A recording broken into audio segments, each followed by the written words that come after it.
Looking at the Turkish Getup, if we have lost strength of the system and we feel like it's not stable above our head, then this is a nice way to sort of deload from strength training and start to focus on ramping up the stability. So no muscles are lengthening or shortening, they're all just firing and acting on the shoulder to help pull or draw that ball into the socket joint and aid in that stability.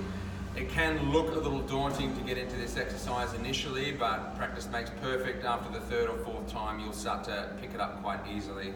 So what we want to do is, we've either got a Turkish Getup, a full Turkish Getup, or we've got a Turkish sit-up. So initially, whatever side that we're working, if I'm working my right arm goes up, my right knee is bent and flat on the floor. The other two limbs are just slightly out to the side in order to provide that base of support or provide that stability.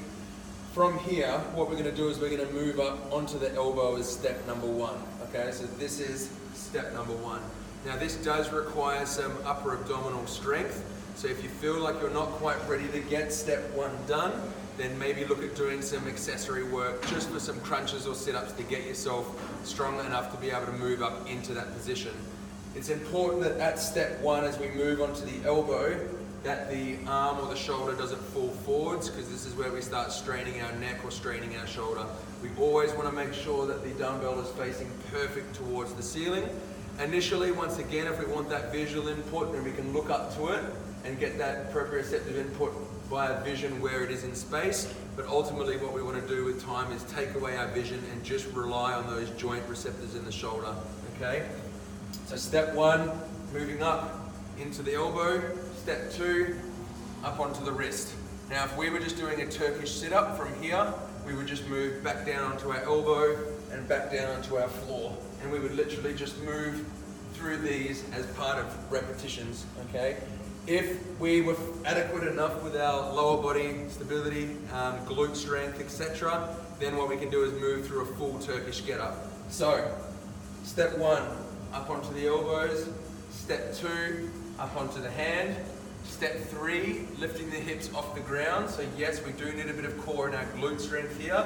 How high we come up will allow us to be able to tuck that far leg out underneath us to move into a tall kneeling position. So from here, step four, step five into tall kneeling, keeping this dumbbell and arm perfectly vertical, and then step six, up into tall standing.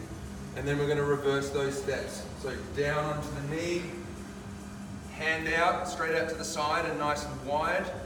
We're going to bring our leg all the way through underneath us, keeping our hips off the ground to pause at this point. Butt goes on the floor, elbow and wrist. So once again, step one, step two, step three, step four, step five, step six, and then reverse. Down, hand out wide, bring the leg underneath, keep yourself off the ground, down, elbow, and then hand.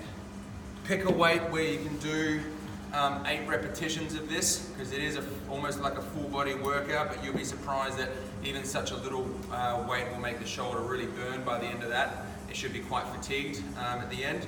And then increase your weight as you can. So ones you might do 2s, then 3s, 4 kilo dumbbells, 5 kilo dumbbells. And what you'll find is that 6 to 8 weeks worth of work on something like this, you'll find that anything above head, arm press, military press, that side will feel nice and strong and stable and won't feel unstable or shaky up the top of the range or down the bottom.